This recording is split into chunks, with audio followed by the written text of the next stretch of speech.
இதயம் wishes you a very happy new year.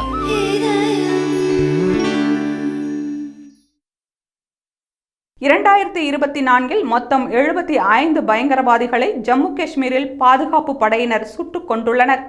கொல்லப்பட்ட பயங்கரவாதிகளில் 60% பேர் பாகிஸ்தானைச் சேர்ந்தவர்கள் என்று இராணுவம் தெரிவித்துள்ளது. இதுகுறித்து பேசியுள்ள இந்திய இராணுவ உயர் அதிகாரி, 4 உள்ளூர் இளைஞர்கள் மட்டுமே ஜம்மு காஷ்மீர் பகுதியில் செயல்பட்டு வரும் பயங்கரவாத இயக்கங்களில் இந்த வருடத்தில் இணைந்துள்ளனர்.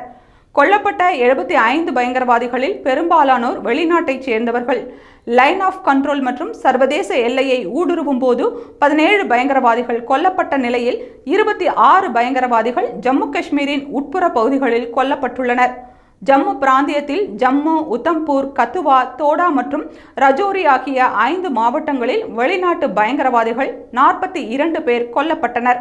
அதே சமயம் காஷ்மீர் பள்ளத்தாக்கில் பாராமுல்லா, பந்திபோரா, குப்வாரா மற்றும் குல்காம் மாவட்டங்களில் வெளிநாட்டு பயங்கரவாதிகள் கொல்லப்பட்டுள்ளனர். ஜம்மு மற்றும் காஷ்மீரின் 9 மாவட்டங்களில் வெளிநாட்டு பயங்கரவாதிகளின் நடமாட்டம் இருந்த நிலையில் பாராமுல்லாவில்தான் அதிக எண்ணிக்கையிலான உயிரிழப்புகள் பதிவாகியுள்ளன. அங்கு மட்டும் நடந்த 9 என்கவுண்டர்களில் 14 வெளிநாட்டு பயங்கரவாதிகள் கொல்லப்பட்டனர் என்று தெரிவித்துள்ளது. மேலும் ஒவ்வொரு 5 நாளுக்கு ஒரு பயங்கரவாதியை இந்திய பாதுகாப்பு படையினர் கொன்றுள்ளனர் என்றும், உள்ளூர் பயங்கரவாத குழு கிட்டத்தட்ட அழிக்கப்பட்டு விட்டது என்றும் இந்திய இராணுவம் தெரிவித்துள்ளது.